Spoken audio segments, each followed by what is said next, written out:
Where the hell has 2022 gone?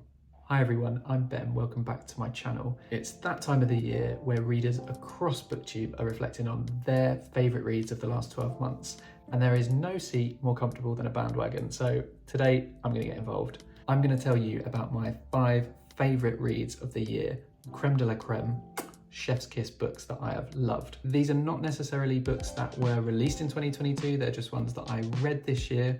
Funnily enough, these are not just my 5-star reads. Some of these I gave 4 stars and I recognise them as imperfect, but they're ones that stuck with me for one reason or another. And as I look over all the books that I've read this year, they're the ones that jumped out to me and that I look back fondly on. I'm going to tell you about these books in no particular order, so let's get right into it.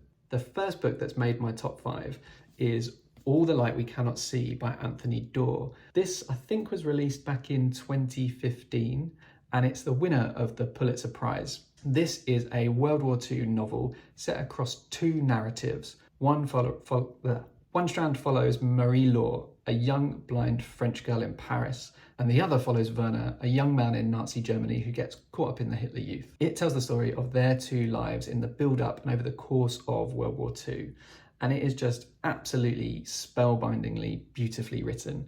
It's a whopper of a book at over 500 pages, but it really flies by. The chapters are very short, so you get through them quite quickly. You have a real sense of progression as you're reading. And we get glimpses across 2 timelines. One right at the end of the war, which is peppered throughout the book, and then the other timeline sort of progresses towards that. So you get a real sense of tension, of foreboding, and I just found it such an easy but rewarding read. This is a beautiful book about friendship, about sacrifice, about family, and I loved it. The second book I want to tell you about is Percival Everett's The Trees. Now, I've already talked about this on the channel in one of my wrap-ups a couple of months ago, but this was a book nominated this year for the Booker Prize. This book is a bit of a crime procedural thriller type novel. It's set in the town of Money, Mississippi, where there is a murder of a white person, but at the crime scene there is also the body of a young black boy who looks a lot like Emmett Till, and he's holding the severed testicles of the victim. That is,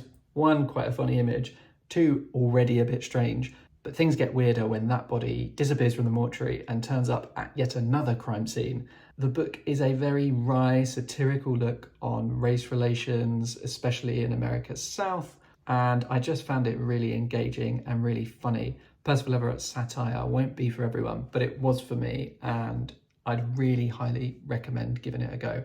I'm super excited to get stuck into some of his other books soon. The third book on my list is We Run the Tides by Vendela Vida. I think this was published in 2021, but I read it this year. This is a book that may well remind you of My Brilliant Friend, and if you've read that and loved that, you'll probably love this. But where My Brilliant Friend is set in working class 1950s Napoli, this book's set in the 1990s in an affluent town in California.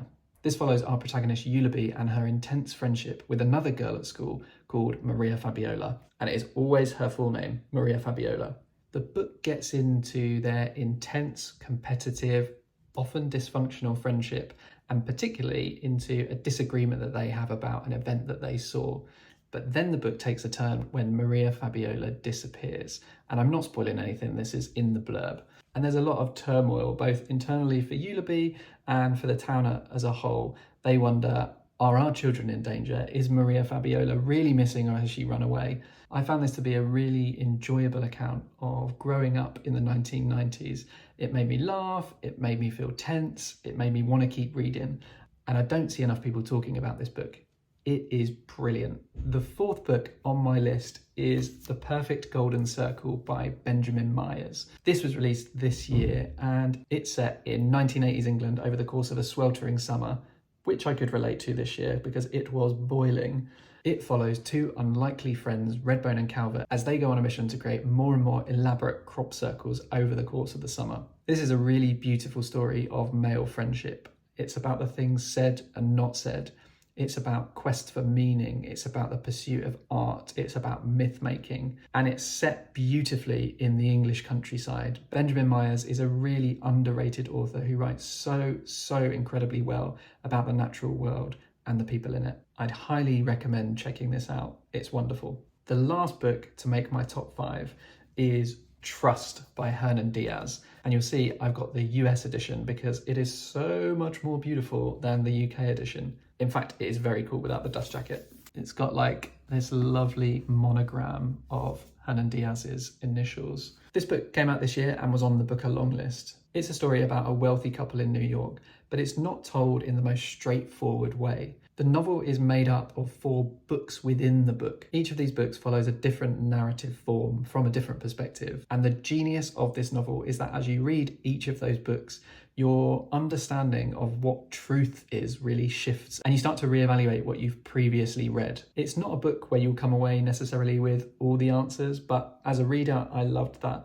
I thought the level of interpretation that Hernan Diaz left open to me was pitched perfectly, and it asked really interesting, important questions about money, about power. It's about the narratives that we tell ourselves and how we influence the narratives that are told about us. I will warn you that there's a lot about finance in this book, but it was never in a way that's boring to me. This is a book that is just brilliant. It unfurls itself over the course of the novel and then long in your mind afterwards.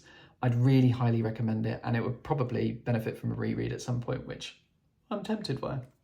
So there we have it, my 5 favourite books of the year. These are all brilliant books that, dear reader, I would recommend to you. Before you go, I do have some honourable mentions. These are 5 more books that didn't quite make it into my absolute favourites, but I loved nonetheless this year. First is At Night All Blood is Black by David Diop, translated from the original French by Anna Moscovakis. The Bread the Devil Need by Lisa Allen Agostini. The 7 Husbands of Evelyn Hugo by Taylor Jenkins Reid. You've probably read this one. You know it's good. It lived up to the hype. Project Hail Mary by Andy Weir, which you can hear me talk about on my November reading wrap-up. And Ted Chiang's second short story collection, Exhalation, which for sci-fi fans is absolutely spellbinding.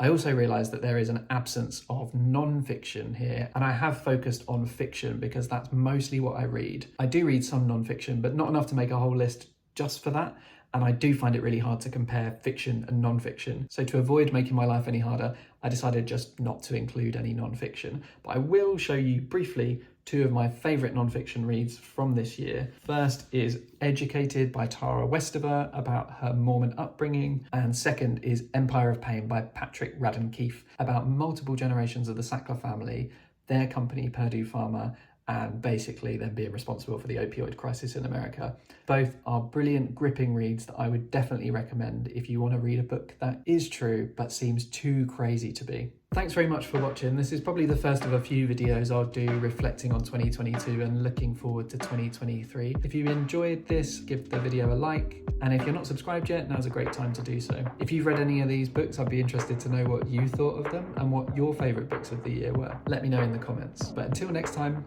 toodles.